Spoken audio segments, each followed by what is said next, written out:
Let us look at the next section, students. This section contains 5 questions. Each question has 4 options, out of which one or more than one option may be correct. So let's start with question number 26, students. So question number 26, it says, identify the correct stability order among the complexes as given below. So we have to rank them according to their stability. Okay. So let us look at the first option. In the first option, we have cobalt plus 3, rhodium plus 3 and iridium plus 3. So they belong to the same group, and we know that as we move down the group, the stability of the complexes, it increases. Okay. So the H2O will cause a greater splitting in IR plus 3 because of its larger size or the lesser control of nucleus on its orbitals. Okay. So there will be more stabilization in this case. So as we move down the group, the stability of the complexes increases if the oxidation state of the metal ion remains the same. So A option is correct, students. If we talk about the second option now, we have ferric ions in all of these complexes. So we have to compare the strength of the ligands. We have H2O, we have NO2 minus, and we have NH3. So students, we know that if we talk about the strength of the ligand, NH3 is stronger than H2O, is stronger than NO2 minus. So students, this order is incorrect. The complex with H2O is going to be more stable with respect to the complex with nitrite ions. Okay. Let's look at the C option now. We have copper plus 2 in all of them. The ligands are changing. So first is ammonia, second is ethylene diamine, and third is tri-N. So due to chelate effect, there will be more number of cyclic rings in this structure. This is a tridentate ligand. So as the denticity of the ligand increases, the stability of the complex will also increase. So option C is also correct, students. If we talk about the D option now, so in the D option we have chromium and hexacoordinated with ammonia, all of them, but the oxidation state of chromium keeps on increasing. So we have plus 1, plus 2 and plus 3, and we know that as the oxidation state of the central metal atom increases, the stability of the complexes also increase. So the D option is also correct, students. So out of these given options, option A, option C and option D represent the correct order of stability. So they have to be marked as the correct answer to question number 26. Let us look at the next question now. Question number 27. Which of the following cations form precipitate with K4FeCN6? So if we talk about zinc, zinc forms a white complex, Zn2 FeCN6. Okay, so this is white. If we talk about the second option, aluminium, it does not form a precipitate with K4FeCN6. If we talk about CD, so CD will also form CD2FeCN6, which is also white in color. Okay, so option C is also correct. If you talk about copper, so copper forms Cu2FeCN6, which is chocolate brown in color. Okay, so option D is also correct.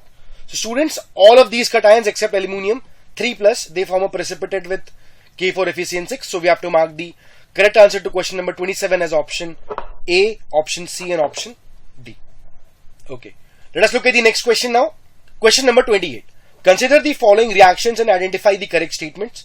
So in the first reaction we have FeSO4 NOH2O reacting to give us the complex X. So the complex X is FeH2O5 NO2 positive. Okay, so this is the brown ring complex, students. Let us talk about the second reaction now, students. We have sodium nitroprusside reacting with sodium sulfide. Okay, so if we write the structure of sodium nitroprusside, we have Na2 FeCN5 NO. So when it is allowed to react with sulfide ions, it forms Na4 FeCN5 NOS. Okay, so let us look at the options given to us now, students. We can first label the complexes. This complex is X and this complex is Y.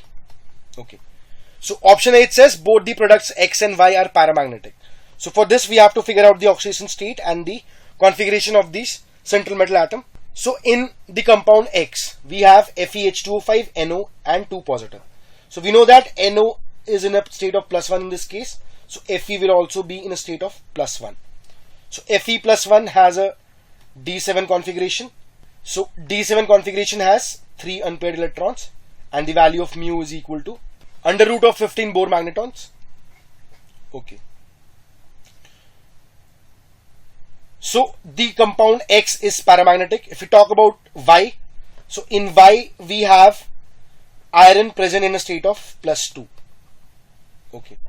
So in this case, we have a D6 configuration, and the cyanide will cause pairing. So cyanide is a strong field ligand and causes pairing. So it is diamagnetic with N equal to 0, and it is D2sp3 hybridized. Okay. So students, the complex X was paramagnetic, but the complex Y is not paramagnetic. Let us look at the second option now. In reaction 1, the change in oxidation state of central metal ion occurs, while in reaction 2, there is no change in oxidation state. So this is also correct, students. In the formation of the reactant X, or in reaction 1, we had iron in a state of +2, which was present at ferrous sulfate, and when it is allowed to react with NO and H2O, we have iron in a state of +1, as we had seen. So in reaction 1, there is a change in oxidation state of the central metal atom. If you talk about reaction 2, in the sodium nitroprusside, the iron was present in a state of +2 initially, whereas finally also it was present in a state of +2 itself. So there is no change in the oxidation state of iron in the second reaction. Okay. So the B statement is correct, students. If you talk about the C statement now, hybridization state of central metal ion in the reaction 2, it remains unchanged. So if you talk about the reaction 2, initially we had iron in +2 with 5 cyanide ligands, so this was also D2sp3. Whereas upon reaction with sulfide ions, it forms iron in +2 again. There are 5 cyanide ions which will again cause pairing, so this is also D2sp3. So in both these compounds, or in reaction 2, the hybridization of the central metal ion, it remains unchanged. So option C is also correct, students. If you talk about option D now, the magnetic moment of compound X is under root 15 Bohr magneton. So this is also correct, students. We had seen that in the compound X, the magnetic moment came out to be equal to under root 15 Bohr magneton, as the number of unpaired electrons was equal to 3. Okay. So students, the correct answer for this question is option B, option C, and option D.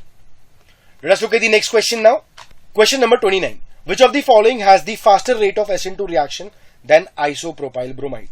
Okay. So if we talk about isopropyl bromide, students, we can draw its structure. So this is isopropyl bromide. It is a secondary halide. So we have to figure out those species which have a faster rate of reaction than this. So we have methyl bromide. Methyl bromide is CH3Br. It is obviously going to have a greater rate of reaction towards SN2. We have ethyl bromide. So this is also primary halide. This is also going to have a greater reaction rate. If you talk about this third option, tertiary butyl bromide, so this is not going to have a faster rate towards SN2 as compared to isopropyl bromide, as there is lots of hindrance. So this is not going to be an answer. If you talk about the D option now, N-butyl bromide, so this is also a primary alkyl halide, students. So this will also have a greater rate of reaction than isopropyl bromide.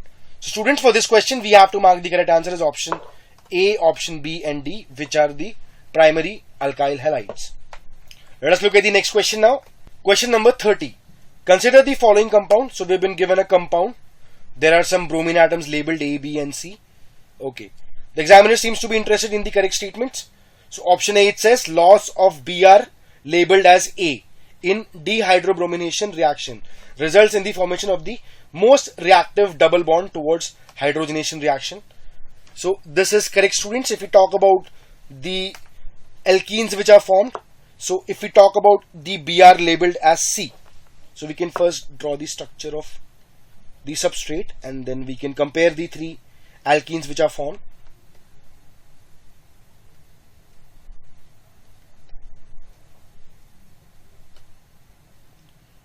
Okay, so we can label the double bonds which are formed now. So BrC, when removed, will form this alkene. We'll label it as C.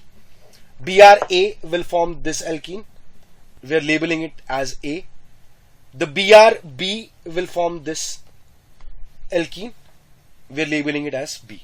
So if we look at these alkenes which are formed, students, we can clearly see that the most reactive or the least stable alkene among them is the alkene A, because in both C as well as B there is the additional hyperconjugation of the methyl group, but in this case there is no additional hyperconjugation as such. So on dehydrohalogenation of the bromine atom labeled as A, the alkene formed will be most reactive towards the hydrogenation reaction. So option A is correct, students. If we talk about option B now, the above compound reacts with excess of alcoholic KOH to give another compound whose double bond equivalence is 7. So students, if we talk about the reaction of the given compound with alcoholic KOH in excess, the compound which is going to be obtained is already drawn on the right hand side. So this will be the product which is formed on reaction with excess of alcoholic KOH. And if we talk about the degree of unsaturation of this compound, so there are 2 rings and then there are 5 double bonds. So the overall degree of unsaturation is going to be equal to 7. So the statement given in option B is also correct, which says that the DU of this compound obtained is equal to 7. Let us look at the C option now. The above compound has 8 optical isomers and all of them are optically active. Students, if we talk about the chiral centers in this molecule which is given, so we have one chiral carbon here, the other chiral carbon here, and then there is another chiral carbon here. Since there is no symmetry element present in this given compound, so the total number of isomers will be equal to 2 to the power 3, which is equal to 8. So students, the C statement is also correct. And if you look at the D option now, the above compound does not show geometrical isomerism. This is incorrect, students. There can be a geometrical isomerism about this cyclohexane ring. So the Me and the Br can be cis with respect to each other. The Me and the Br can be trans with respect to each other. So this compound, it shows geometrical isomerism. So students, for question number 30, we have to mark the correct answer is option A, option B and option C. Okay. Let us look at the next question now.